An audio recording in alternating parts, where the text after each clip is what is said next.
How does a former college dancer turn into an industry expert within jewelry? We sit down with Denise Richards in this episode to discuss her role with Underwood Jewelers, a company with close to 100 years of excellence, her role with the American Gem Society and why people in the jewelry industry need to consider joining, and the exclusive events and or networking opportunities, business learnings, education, and takeaways that this upcoming Conclave event will offer to all AGS members.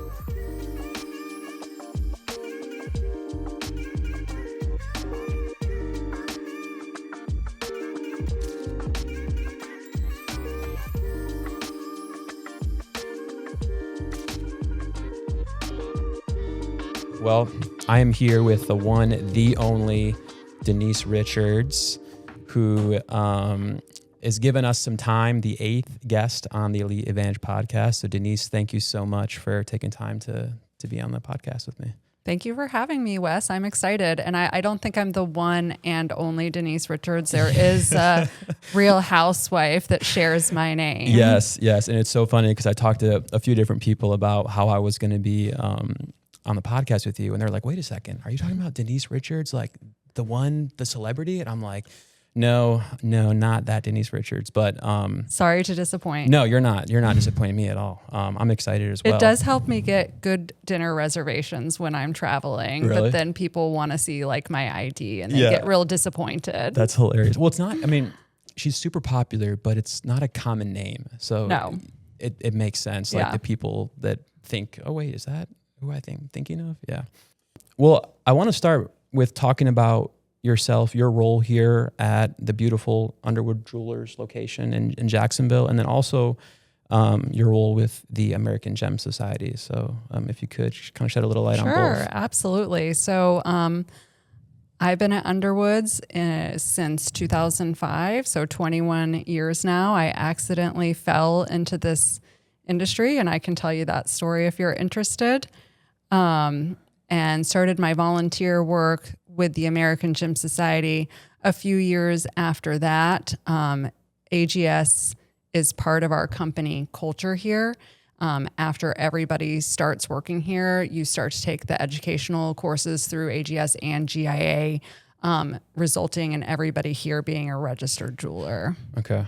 That's one thing that I remember when we talked a few weeks ago, you said is like at the core of Underwood Jewelers is the education, the training, and we'll get into that. But I would love to hear the story. Okay, so I have a dance degree from Leeds University in the United Kingdom. So I finished college in 2004, moved to Jacksonville, Florida, can't find a dancing job. Who knew? So I had to start working at a temp agency just to make ends meet. So I ended up working here at Underwoods in another location than we are in now. And I was calculating their inventory on like a calculator that spit out tape. Yeah. And for 8 hours a day for weeks on end. So they had taken their inventory, handwritten their inventory, and I guess it took them like months to do. So I'm just have this boring job calculating these sheets of inventory. And one day there's this huge commotion happening in the store and somebody had lost something. And it turned out to be a customer's ring that I was just overhearing. They had shipped a diamond to a vendor. The vendor reset the diamond and then shipped it back and we couldn't find it. So I started thinking about it. Now I'm not an Underwoods employee at the time. But I thought, well, maybe they accidentally threw the FedEx box away. So I'm in a dress. I go out back. I jump in the dumpster. I find the FedEx box. I open it and the ring is in there. And I walk back in. I'm like, are you guys looking for this? And it was like a slow clap. Yeah, like I was like the hero savior. of the day. And that day, my now husband, Michael Richards, called the temp agency to buy me out of my contract. Wow. And I was only $2,500. So he got a real good bargain there. Yeah. What an interesting story. $2,500 for an employee and a wife later. So it ended up working out good for everybody involved. And what did you start doing with Underwood? So then I became important to the company because they had decided to get their first ever computer system that year. And so now remember, I have a dance degree. But they were basically like, who here went to college and used a computer? And, I raised my hand and I'm like looking around and nobody else is raising their hand. Like, you'll be in charge. And I'm like, but guys, I have a dance degree. I don't know anything about this. But I figured it out and trained everybody on that computer system. And then I think I took one handwritten inventory and I said, I'm never doing that again. But, now we have a computer system and we had scanners and we could scan things. It really is crazy fast. to think about, because that was 20 years ago, you said? Yeah, 21 years ago. So going from handwriting and using a calculator to do very necessary means of a business to now you could tell Claude or AI to do something for you and you get it in 3 seconds. Yeah. And that was taking hours a day Yes. to do. It's nuts the evolution of roles or even very important needs of the business that are super quickly complete. Now, there's a legacy here at Underwood. Talk about when it started and then just kind of the growth of the business. And Sure, absolutely. So Underwoods is named after Herb Underwood, who started a jewelry business in Palatka, Florida. Many of you probably have never heard of that, in 1928. So in less than 2 years, we're coming up on our 100-year anniversary. So Herb Underwood started this business in a small town and made a very bold move in, I believe, 1944 or 1945 to move the business to Jacksonville, Florida. And this is during the Great Depression. So it was pretty risky.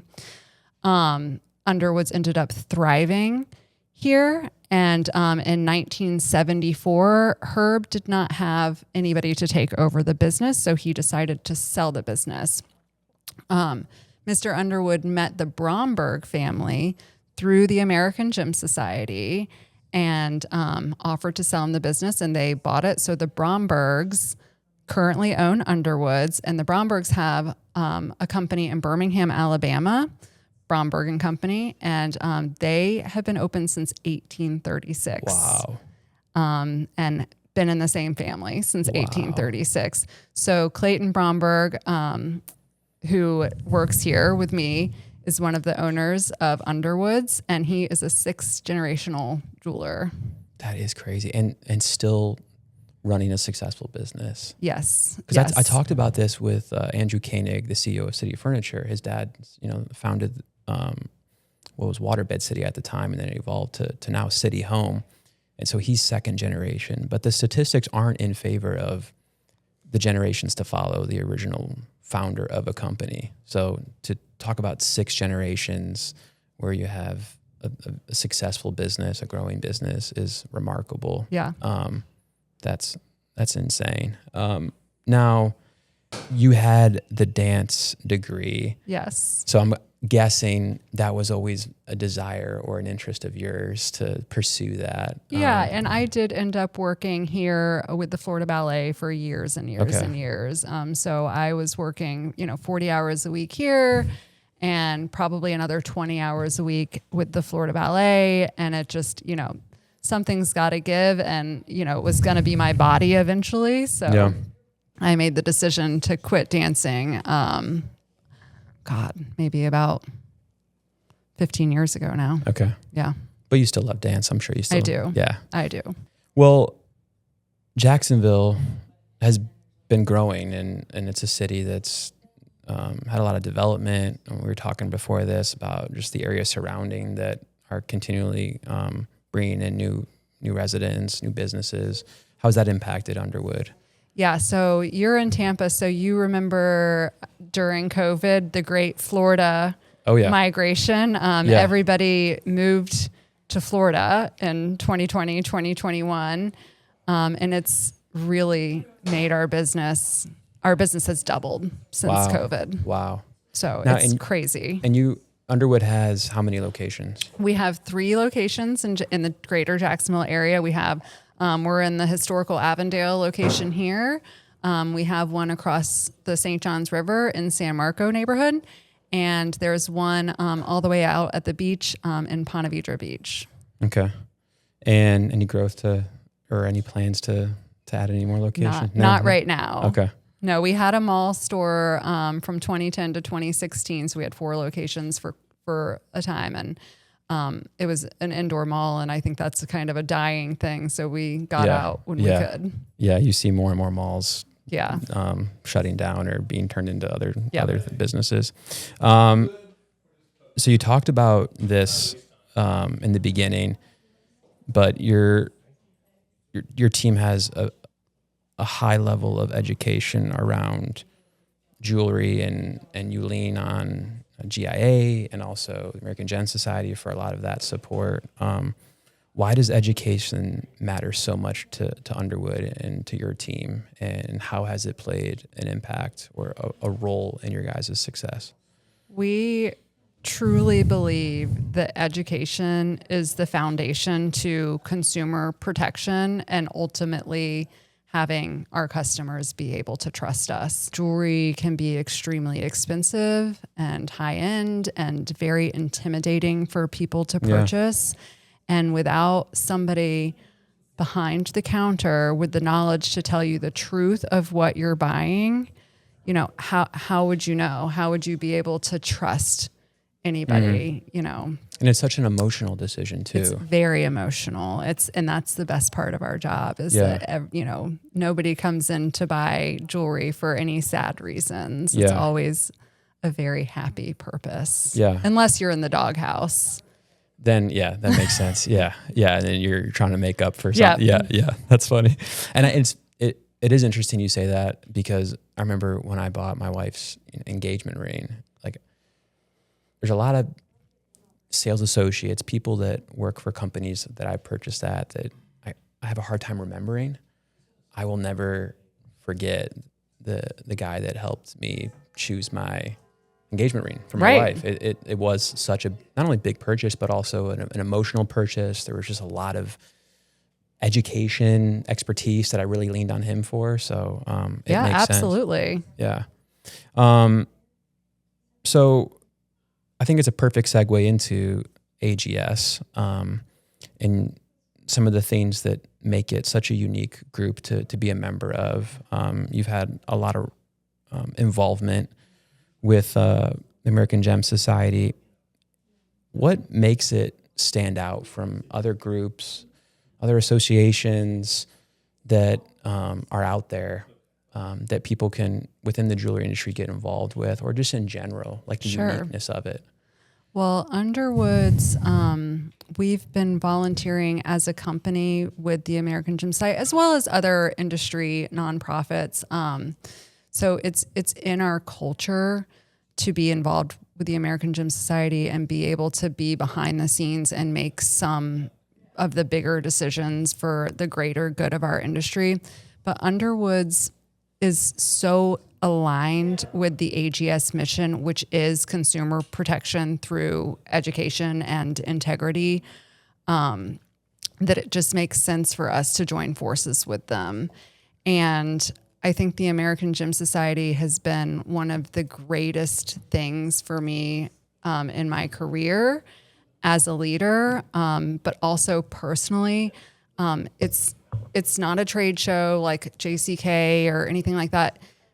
It's a community. So you're going to meet like-minded individuals, and then you may partner up and work with them later. But I have made the best friends in my life through the American Gem Society. We go on vacations together. I named somebody's baby, like there's such tight connections that you don't really get from just walking a trade show floor. It's about education and networking and being around people that you want to be around. And I feel that. I mean, this is our first time, and we're going to get into the conclave in a little bit, but we just joined AGS December of 2025. So we're, not even a year in. But the consistency and communication from all the support teams, the willingness to get on a call if I have a question, to walk me through things, the constant reminders or awareness around ways that AGS can support Elite Rewards or vice versa, or even just informational things that are going on that are out there. It's very unique. It's not, we're a part of a lot of different groups, a lot of different associations. We go to a lot of trade shows. I feel that community partnership, that that differentiation that you're speaking to. And I've only been a part of AGS for going on 6 months now. Yeah, it's rare for a group of jewelers to gather and share information, but I can pick up the phone and call anybody that I've met through the American Gym Society, and they would happily give me advice. And I do, weekly pick up the phone and ask people, hey, how are you doing this? Or, hey, can you guide me on, XYZ? And it's been truly, it's a different kind of organization. Yeah. Yeah. Catherine, Kaylin, Donna, I mean, always bright, always happy, always smiling. Like the attitude's always positive. They're amazing. They're awesome. So this is going to be your first conclave, right? This is going to be my first conclave. I'm so excited for you. Yeah, we're going to get into that Okay. in a little bit because I have a lot of questions and, Okay. and things that I know you're going to share and shed light on. But for somebody that's listening that's not a member of AGS, like what's the why? Aside from the education and some of the things you've mentioned, like what would you, like I'm a jeweler, I'm a retailer, I'm somebody that's maybe kind of newer to the industry.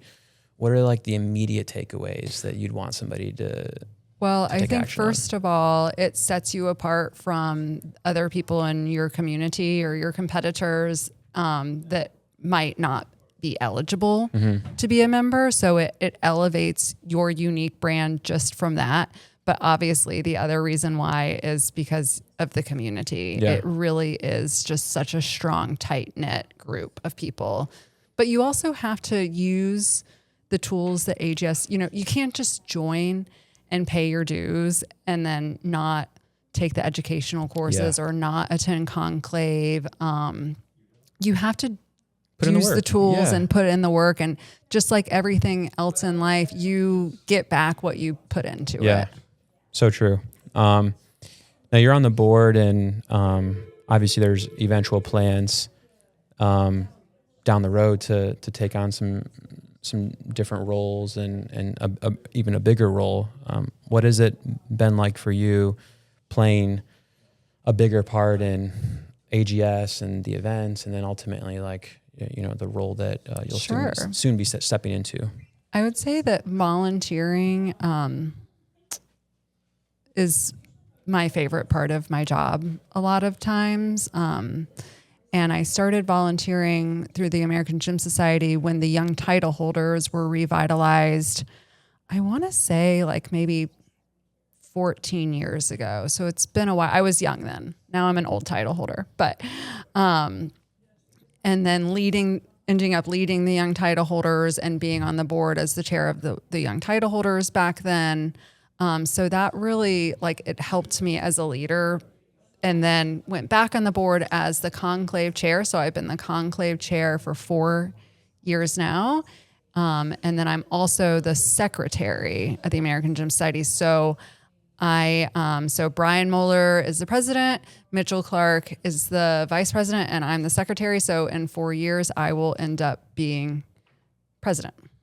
Which is a big role. It is a big role. I hope I don't screw it up. No, you won't. I mean, what are some of the things you're looking forward to for that? Do you feel like you're slowly growing to take on that position? Sure. I think each step, starting back with the young title holders, we call them the YTs, prepares you for your next role in leadership. And I'm sure every year, every conclave, every single component or aspect that you're involved with, there's a different thing that you pick up or take away from it. You're like, okay. Always learning. Yeah. Absolutely. And for those that are listening, what is Young Title Holders? So the Young Title Holders is a group, and it originally started to get the younger generation more involved. When I first started going to Conclave, there were no other young people there. I think I was 28 years old at my first one.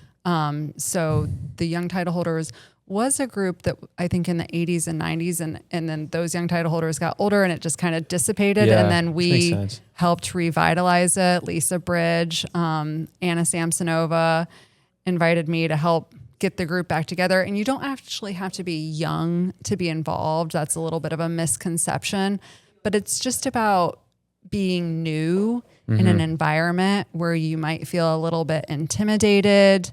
You've got all these industry legends and icons around you that you could be learning from. And so we got the group back together, and now they do all sorts of things. They do educational courses on AI and webinars and parties and events at the various places that we go to. There was a young title holder event at JCK this year. So yeah, I saw that. Yeah. And AGS specifically, the types of companies and or people that can become a member include what? Because it's broad. It is broad. For a retailer, you have to have a certain set of standards in your store and abide by them. There's different rules that the American Gym Society, there's check boxes that you have to make. And certainly I would say it's an elevated retailer and supplier that takes the time to make sure that they are checking those boxes that the American Gym Society has put in place. So I would say AGS jewelers are the best jewelers in the industry, whether it's suppliers or partners or retailers. Yeah, and there is a lot of pride I've noticed in people that are a part of AGS, whether it's, adding the logo to their website or, I walked around your beautiful showroom, you see that throughout, whether it's signage or little activation, promotional materials. I got a pin on here. Yeah. So I love how intentional they are with the branding and just what you said earlier, you're part of something that's exclusive that will set you apart, that builds credibility. So we're very proud to be AGS members. Now, segueing into the Conclave 2026, it's in Orlando. Yes. So I have kind of a unique question for you. Okay. So because this is my first time, or Elite Rewards' first time, I land in Orlando, I drive to Orlando. What should I expect to experience during those 3 to 4 days? Okay. So I always use this phrase, make sure you conclave correctly. So don't go to your first conclave and not attend the events. Yeah. So try to do as much as possible because you're going to get something out of every aspect. So between the educational courses, go to as many of those as you can. Do not miss a keynote speaker this year. I know I'm biased, but I promise you this is the best speaker lineup I've ever done. I haven't seen you guys solely release who the speakers are too. So we've got Ben Nimpton on the first day. He was on that MTV show called The Buried Life. He talks about having a bucket list, things to do before you die. And then the big one is Will Guidara, who I don't know if you read. Did you read Unreasonable Hospitality? It was a New York Times bestseller. I've heard about that book numerous times. He's huge. He's going to be absolutely amazing. Then we have an animator since we're at Disney World. Yeah. So we have a Pixar animator coming to speak. Her name's Diana Margolese. I think I just screwed up her name. So Diana, I promise I'll try to figure that last name out before Conclave. And then David Kwan is our last day. He's kind of a magician, but he's also a New York Times crossword puzzle writer. So he'll be very entertaining for sure. So different too, each of them. Everybody's different. We try to do an entertainment slot, a marketing, business speaking slot, an inspirational. Every time I go to Conclave, I come back feeling so ready to be back at work and totally refreshed with new ideas and to bring back to the store. I always tell people just pick 1 to 3 things that you're going to take away from Conclave because you're going to learn a lot. You can't take it all back with you, but focus on 1, 2, or 3 things that you can bring back to your company and change. Yeah. And aside from the speakers, there's a ton of events too. Yes. I was a little overwhelmed. Is this your first jewelry event? No, we did JCK. You did JCK? And JCK Okay. had a lot as well. And Yes. it's massive and it's in Vegas. Yeah. And, it's, Jewelers can party. Yeah. I remember you telling me that. We are serious. So what about the events in particular are you looking forward to? And for those that are kind of on the fence with is this something I want to spend time and money to get involved with, that you would say Yeah. You got to come. The events are incredible. You're going to have so much fun. So we've got like, it starts off on Monday with the, I think the new, first timer, but you're invited to all the events Monday night. So there's 3 events in a row, like the mentor mixer, guilds party. So just stay, it'll all be in one place. Yeah, so just I saw that. Just stay in that one place and thing, just party. We'll have food, we'll have drinks there. Then Tuesday is the supplier showcase, which is the AGS suppliers come in and it's not a selling event. They're just displaying their jewelry for people to see. You'll see some beautiful stuff there. There'll be a band, food, drink, and then after that, we've got our late night event with the young title holders, which is at it's like a Top Golf kind of place. Okay. At the resort, and so it's at the golfing place, and it's always a great time. People get so competitive at the trivia night. It's insane. Which is what makes trivia fun. Yes. Yeah. There's a 5K I saw too. Oh, and that's so. The 5K is the morning after the first set of parties. So if you're really feeling, are you going to do it? I'm going to do it. Yeah. Okay. I've done it many times, but now I just wake up and go have coffee and wave to everybody. Enjoy an extra hour of sleep. I pay the fee because it's for jewelers for children. So it's like, you got to help the children. Yeah. You know, it's for a good cause. Yeah. Yeah. And then the last night, we have one free night, which I believe is Wednesday night there. We've got shuttles to Disney Springs if anybody is interested going to Disney World. But the last night is the President's Party, and I we'll talk about that a little bit later and the theme. Yeah. I know there was a little bit of a sneak peek recently on the AGS social channels around that. You touched on the keynotes and the education, which that's the one thing that I love about what you've shared already about the conclave is that there's a emphasis on education and like nuggets of value that everybody attending can bring back to their stores. It should be a reset. It should feel like, I hit the refresh button. I'm ready to go back to my business and level it up and bring advice and learnings and things to my team so that they can improve their processes, or, we can create a better experience, be more knowledgeable. But it should also be fun and be something that people look forward to. I think that's where a lot of sometimes these trade shows or these events that we go to, I've been to, they miss the mark because it's so business focused that they forget that there's people here that want to connect. And sometimes you have to create an environment for that to take place. You can't just expect that, we had, some open bar after the event and everybody's going to feel comfortable to just talk. And, for a lot of people, that's very intimidating. I don't know people. I'm new. I'm not the type of person to just walk up and talk to somebody, but you guys are very intentional on creating different types of things that people can get involved with or attend that opens the door for those natural conversations to start. And the education, there's different tracks. So when the app comes out, you'll be able to filter it like, okay, I want to do the marketing track. I'm a marketer, that's for me. Or I just want to do business sessions or, AI or gemology. So GIA will be there in a big way, and they've got hands-on classes. They set up microscopes. So there's something for everybody in every aspect of our industry. Sales, like I just want to focus on sales. And the unique thing about Conclave is that little friend joining us. Sorry, my dog just showed up. She misses me. Oh, what's your dog's name? Opal Shipley, after Robert M. Shipley, who founded GIA and AGS. Yes, our store named her. Our store voted to name her.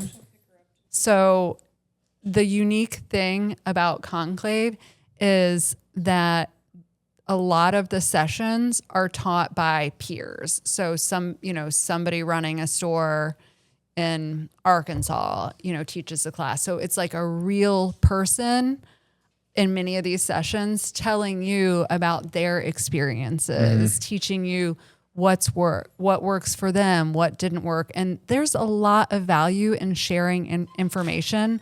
I don't know why people don't talk more about how things make them successful or unsuccessful. Let's share our failures as well. Yeah. Yep. What specific topics this year are unique to 2026 versus some of the other? Well, I'd say we ran pretty heavy on the AI stuff this year. I think everybody's wanting to learn more and more. It's just become a part of our everyday lives, which is crazy.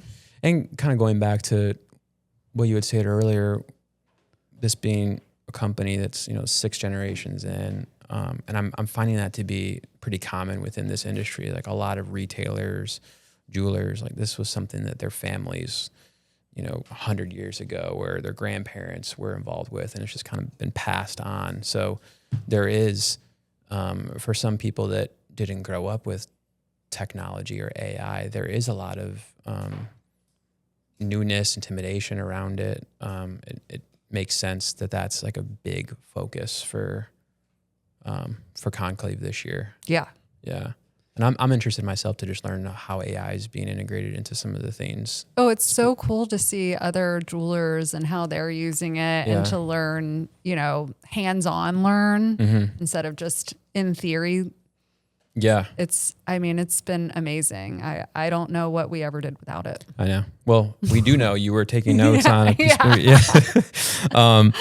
Now, Conclave is in the fall this year, but I heard Donna and you speak on that's not always the case, and moving forward won't be the case. Could you shed a little light on that? Yeah, so it's pretty abnormal to do it in the fall. We had one in the fall during COVID, and then we switched it to the fall this year because we had a joint group session with GIA last year called Converge, and so we switched it to the fall this year, but we are switching it back to the spring. So it's the first week of May in Kansas City in 2027. So we've got a really quick turnaround. One of the biggest challenges that AGS faces and the team, and they do an amazing job, is we're in a different city every year. I can hear this dog. Come here. You can bring him up. How is she getting out? Yeah, pick her up. We'll let me pick her up. Okay. All right. I'll hold her. This is great. You want to plug Conclave? Okay. Okay. So Opal, tell us about Conclave this year and why you're so excited about it. She loves Conclave because she's named after Robert M. Shipley. Her name is Opal Shipley Richards. Robert M. Shipley is the founder of the American Gem Society and the Gemological Institute of America. So it's a little legend right here. Yeah, she's a legend. Well, it's very fitting, Opal, that you joined us on the podcast. I appreciate you taking time out of your busy day. I know you got a lot of things going on. So she's got a lot of napping to do. Okay. So. Well, we'll let you get back to napping, Opal. Thank you for your time. Okay, so we're talking about it's in Kansas City, and you had said that you guys have it, and every year it's in a different city. Yes. And that's intentional. Very intentional. Is that because of just how many members across the country you guys have and trying to just be okay? Absolutely. And I think everybody enjoys going to a new city every year. Of course, we repeat cities, sometimes every decade or more. Mm-hmm.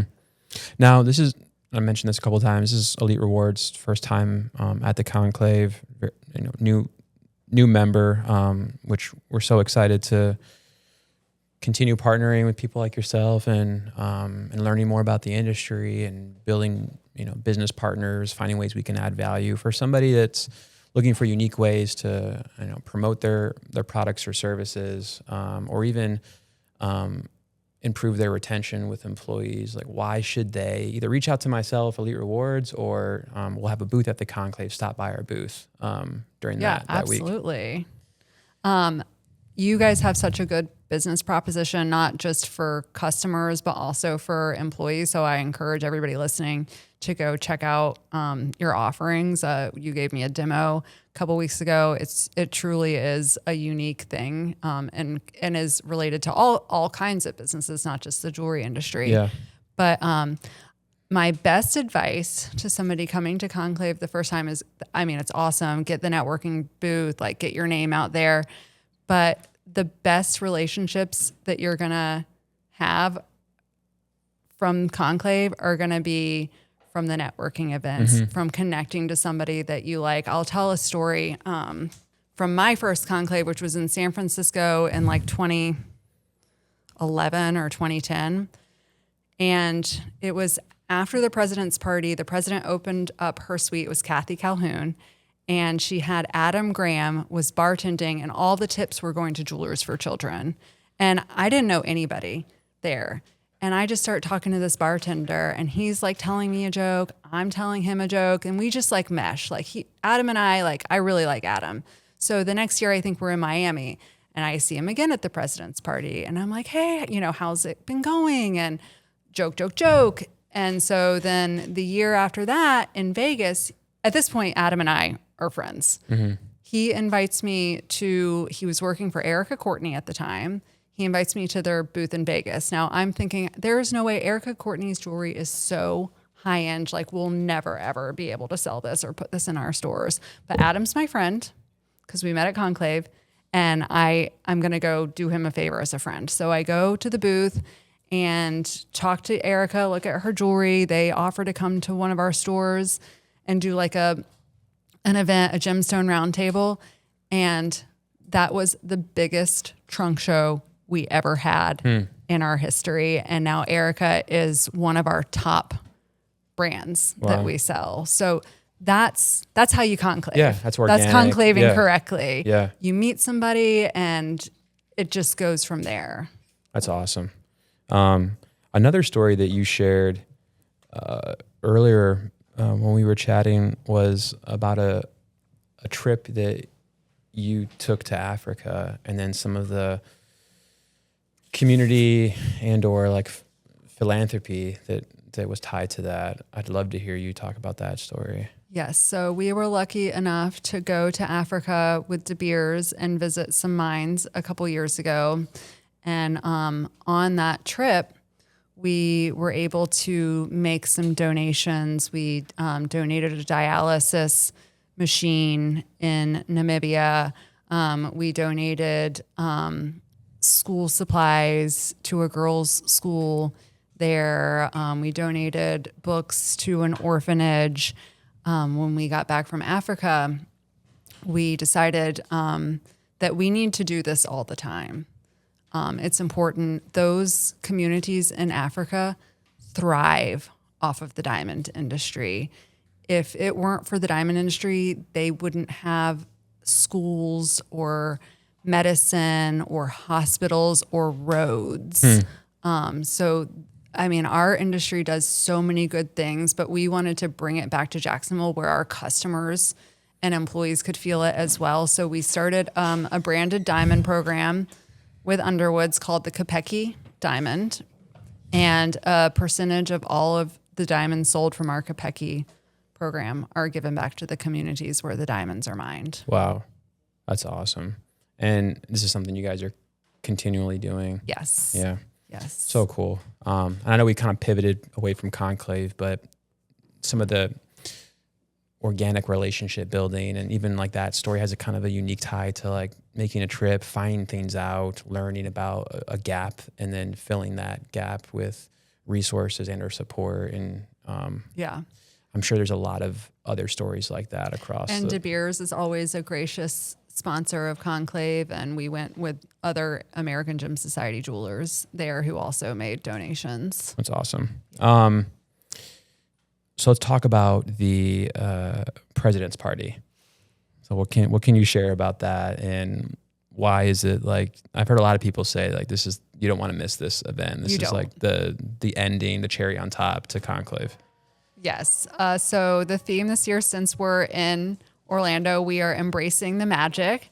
So please come dress up as your favorite Disney character, Universal even, we've got Universal Studios in Orlando, Marvel. Recently it's come to light that Michael and I will be Han Solo and Princess Leia, but he thinks he's going to be Hans, but I think that it should be reverse. I agree. And so anybody can dress up as anything Disney, right? It's not anything Disney. Okay. Anything Universal Studios. I think I've heard some people are doing Incredibles. Okay. I would love to see some people in like big furry costumes, like big Donald Duck. Like that would Yeah. be so fun. Pluto, like anything. We've got some great activations. You'll see some ears out there, so you don't have to bring your own Mickey ears. Okay. Okay. Okay. Good to know. Well, I got some discovering to do on my end on what I want to dress up as. Is it one of those parties that if you're not dressed up, you're the outcast? No, Okay. you're not going to feel bad. There's Okay. tons of people that don't want to do fancy dress up party, and that's absolutely fine. Just come however you're comfortable. Okay. Good to know. The last section for this episode, I've done this the last couple of episodes. I find it to be fun, just like rapid fire questions, just more like Okay. kind of outside the box questions about you. And so to start, you can only wear one piece of jewelry. What are you wearing and why? I'm going to choose my engagement ring.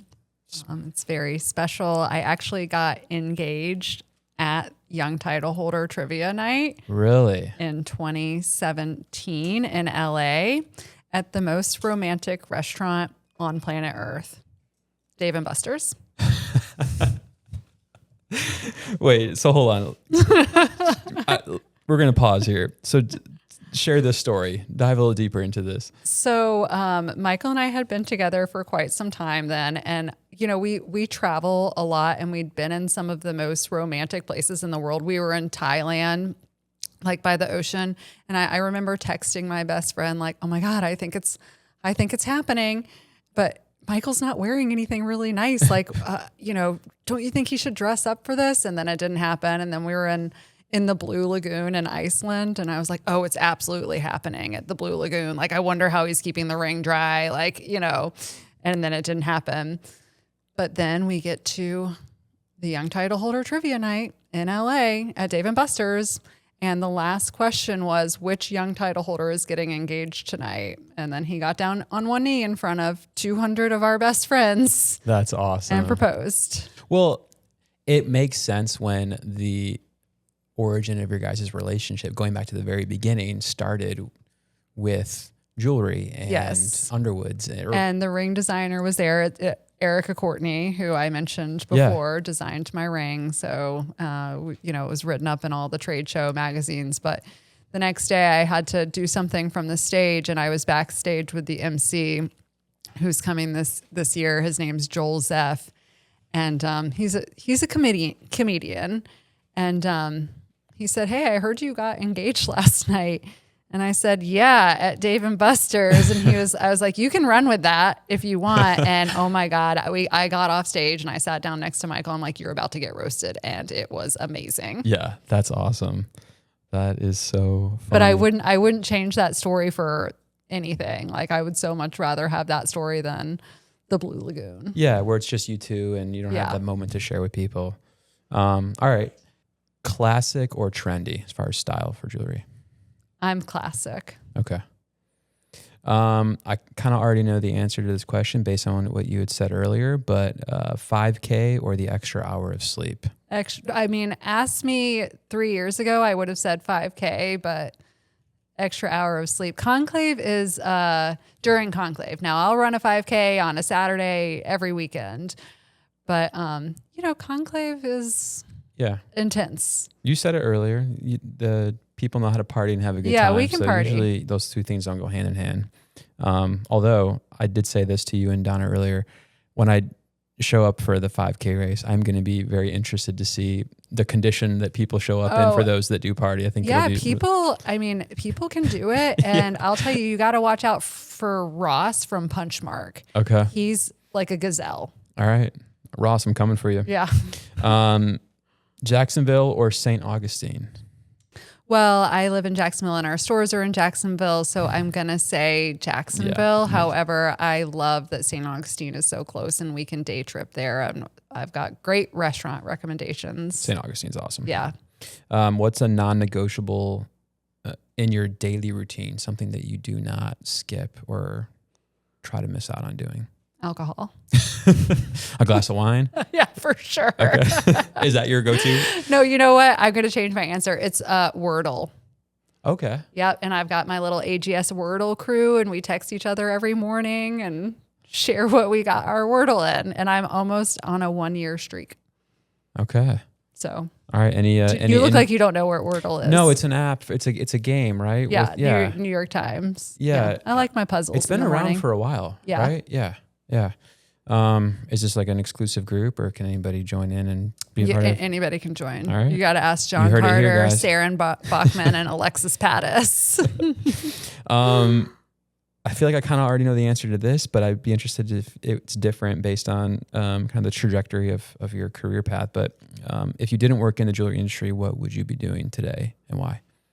I don't know. Honestly, I guess it would probably have something to do with dance, whether that's, a director of a ballet company or my own company, choreography maybe. I don't know. I just accidentally fell in love with the jewelry industry, and I've never really looked back. Yeah, I have an idea for the board of AGS. I think we should have at the 2027 Conclave you choreograph a dance that all the members need to. I'm interested, or at least the executive board needs to. Routine. That's a great idea. So you guys heard it here first. I have told my husband that in retirement, I would like to maybe get involved in wine. One of our friends, Alexis Pattis, has a winery out in Napa, and I'd love to go work there or something. Yeah. All right. Last kind of question for this section. Finish this. You haven't done Conclave until you have done blank. You haven't done Conclave. Right. You haven't done Conclave. You haven't done Conclave correctly until you have attended all of the networking events and all of the keynote speakers. Okay. I love that. Call to action for everybody. And you guys, but when I say that, I mean AGS, when this comes out, it'll be mid-August. So there's still a lot of spots available. Yep. Yeah. Book your hotels, register now. It is going to be, since I've been chair, for sure the best conclave that we've had. And I really didn't know how we could top Austin, because Austin was insane and amazing, but Orlando's going to be even better. And if you don't go, you're going to have FOMO really, really bad. Yeah. I'm very excited. Okay. In closing, this is called the Elite Advantage Podcast. I ask every guest this: what gives Underwoods Jewelers and AGS, being that you're involved with both, the Elite Advantage? It just all comes back to our missions aligning for consumer protection, education, and knowledge in the industry. Expertise. Yeah. Expertise. Well, this has been awesome. Thank you so much, Denise, for your time. Thank you, Wes. We'll put the information on Underwood Jewelers, information around how you can join AGS, and then also all the information surrounding Conclave and that remarkable event that we're all going to be, or at least you and I will be, involved with, that I'm very excited about. So you can head to ags.org/conclave to register now. Awesome. Well, thank you, Denise. Thank you, Wes. All right. It's been great. This has been great. Yeah.